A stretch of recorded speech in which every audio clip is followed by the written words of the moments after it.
여러분, 안녕하세요. 모닥불 피워놓고 마주 앉아서 이 노래 가사만 들어도 타닥타닥 타오르는 장작 소리가 들리는 것 같지 않으십니까? 눈을 감으면 지금도 그 시절 대성리나 강촌으로 떠났던 MT의 밤이 눈앞에 아른거립니다. 통기타 하나와 이분의 목소리만 있으면 그곳이 어디든 낭만이 흘러넘쳤죠. 청바지와 긴 생머리가 가장 잘 어울렸던 우리들의 영원한 문학소녀, 가수 박인희 님입니다. 오늘은 그 시절 우리가 짝사랑했던 박인희 님의 이야기를 해보려 합니다. 그런데 참 이상하죠? 그토록 우리가 사랑했던 그녀가 1981년 그 어떤 스캔들도 없이 마지막 인사도 없이 홀연히 미국으로 떠나버렸습니다. 도대체 왜 그녀는 가장 빛나던 순간에 모든 걸 버리고 안개처럼 사라져야 했을까요? 이 질문에 대한 답을 찾아가 보겠습니다. 먼저 박인희 님이 어떤 가수였는지부터 이야기해 볼까요? 박인희 님은 당시 다른 가수들과는 분위기가 참 많이 달랐습니다. 보통 가수들 하면 화려한 드레스를 입는데 이분은 늘 책 한 권을 끼고 다닐 것 같은 지성미가 흘러넘쳤죠. 실제로도 숙명여대 불문과를 나온 재원이었습니다. 불어를 전공했어요. 당시로서는 정말 대단한 일이었죠. 노래 중간중간 그 낭낭한 목소리로 시를 낭송해주면 까까머리 남학생들 가슴이 얼마나 설레었는지 모릅니다. 요즘 말로 하면 뇌생녀, 엄친딸의 원조가 아니었을까요? 70년대 초반, 그녀가 부른 모닥불은 대학가에 창가가 되었습니다. MT를 가면 꼭 불렀던 노래죠. 지금도 그렇잖아요. 그리운 사람끼리, 세월이 가면. 그녀의 노래들은 단순한 유행가가 아니었습니다. 암울하고 답답했던 70년대, 우리 청춘들의 외롭고 허전한 마음을 달래주던 한편의 시였죠. 특히 세월이 가면을 기억하시나요? 박목월 시인의 시에 곡을 붙인 노래인데 박인희 님이 부르면 정말 한편의 신앙송을 듣는 것 같았어요. 지금 그 사람 이름은 잊었지만 그 눈동자 입술은 내 가슴에, 이 가사를 그녀의 목소리로 들으면 가슴이 먹먹해집니다. 그런데 그렇게 큰 사랑을 받던 그녀가 1981년 돌연 가요계를 떠납니다.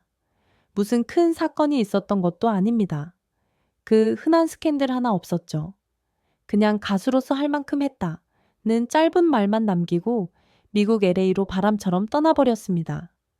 팬들은 난리가 났습니다. 결혼하러 갔다더라. 무슨 말 못할 사연이 있다더라. 온갖 추측이 난무했지만 그녀는 철저히 베일에 쌓인 차에 평범한 주부로 또 라디오 디제로 조용히 살아갔습니다. 왜 떠났을까요? 아무도 정확한 이유를 모릅니다. 본인도 명확하게 밝히지 않았어요. 다만 훗날 인터뷰에서 이런 말을 했습니다. 그냥 지쳤어요. 무대도, 스포트라이트도 평범하게 살고 싶었습니다. 화려한 조명 아래서 사는 것이 그녀에게는 버거웠던 모양입니다. 그녀의 갑작스러운 은퇴는 우리 가요계에 풀리지 않는 아름다운 미스터리로 남게 되었죠. 그렇게 영영 못 볼 줄 알았던 그녀가 무려 35년 만인 2016년 기적처럼 우리 곁으로 돌아왔던 거 기억하십니까? 와, 저는 그때 그 모습 보고 정말 깜짝 놀랐습니다. 세월이 흘러 얼굴엔 주름이 늘었지만 그 특유의 우아한 분위기와 소녀 같은 목소리는 정말 그대로더군요. 70대가 넘은 나이인데도 여전히 맑은 목소리였어요. 무대에 다시 선 그녀는 모닥불을 불렀습니다. 35년 전 그 노래를요. 관객석에는 백발이 된 팬들이 앉아 있었고 모두 눈물을 흘렸습니다. 그녀는 이렇게 말했습니다. 팬들이 저를 잊지 않고 기다려준다는 사실에 용기를 냈습니다. 화려한 정점에서 미련 없이 내려놓을 줄 알았던 현명함. 그리고 수십 년이 지나도 잊지 않고 기다려준 팬들을 위해 다시 용기를 낸 그 마음이 참 곱지 않습니까? 박인희님의 노래를 듣고 있으면 마치 먼지 쌓인 오래된 사진첩을 꺼내보는 기분이 듭니다. 가난했지만 낭만이 있었고 서툴렀지만 순수했던 우리들의 젊은 날 말입니다. 대성리 계곡에서 강촌 기차역에서 MT를 갔던 그 밤에 통기타 하나와 박인희 님의 노래가 있었습니다. 비록 지금은 자주 볼 수 없지만 그녀가 남기고 간 아름다운 노래들은 영원히 우리 곁에 머물 겁니다. 모닥불, 그리운 사람끼리, 세월이 가면. 이 노래들은 세대를 넘어 계속 불릴 겁니다. 앞으로도 대학생들이 MT를 가면 모닥불을 피워놓고 마주 앉아 이 노래를 부를 거예요. 그게 박인희 님이 남긴 유산입니다. 오늘 밤은 박인희 님의 시 낭송을 들으며 잠들고 싶네요. 여러분에게 박인희 님은 어떤 추억으로 남아 있으신가요?